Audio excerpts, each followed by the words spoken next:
Well, we're gonna go pulling today. Finally the weather has cooled off, a high of 79, breeze, it feels great out here. So we're doing our 54, row crop 77, it's the one we usually pull. And then we get to try the 66 out today. Don't have any idea what this weighs.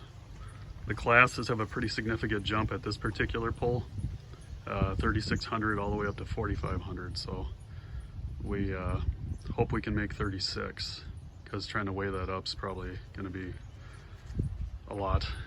Got some brackets on here that'll actually can move them up because of the super frame. They have these flat mounting spots on them, so we can move them around and put the ballast wherever we want it. Got 6 of the 105-pound white suitcase weights.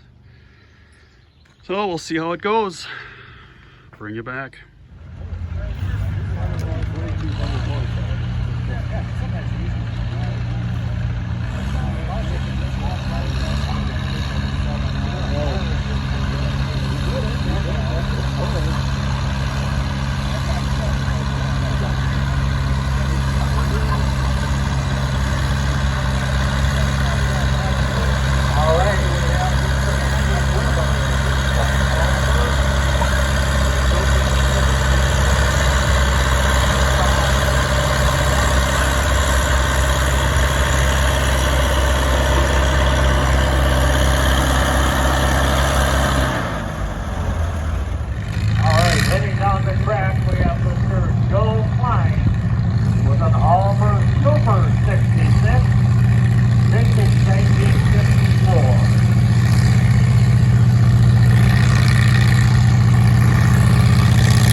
It's the next day.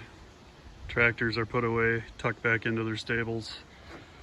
The 66 ended up weighing in empty at 3,250 with me on it, so we're just a little bit over making 3,200. Probably could have took the brackets off, had a little less gas. You know, the scales can vary a little bit. So we weighted it up to pull 3,600, and we didn't know what it was going to weigh. Kind of favored the weights to go more towards the front, thinking that that track would bite a little harder than it did, but it was kind of gravelly.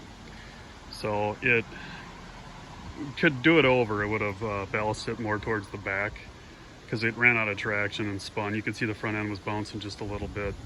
So it didn't pull real well, but we didn't know what to expect first time out. Had plenty of power, no missing, no sputtering. So that was one thing that's good. It was able to handle second gear without, you know, even struggling at all. So that's the start. The other tractor, it weighs in about 4,300 pounds. You usually put a couple weights on that to get it up to the 4,500 class, and that pulled right in the middle of the pack, I think about 5th place. So I was going to take a couple more clips and mix them in of just random tractors I found interesting, but I ended up being the flag guy through those classes that had some of the cooler stuff in there. So that's how it went. We have a starting point. Be fun to move the weight around and maybe get better rubber on it. That 66 has one original tire yet from the 50s, and there ain't much bite left on it, so we'll capture a few more this summer. 1950 Oliver 77.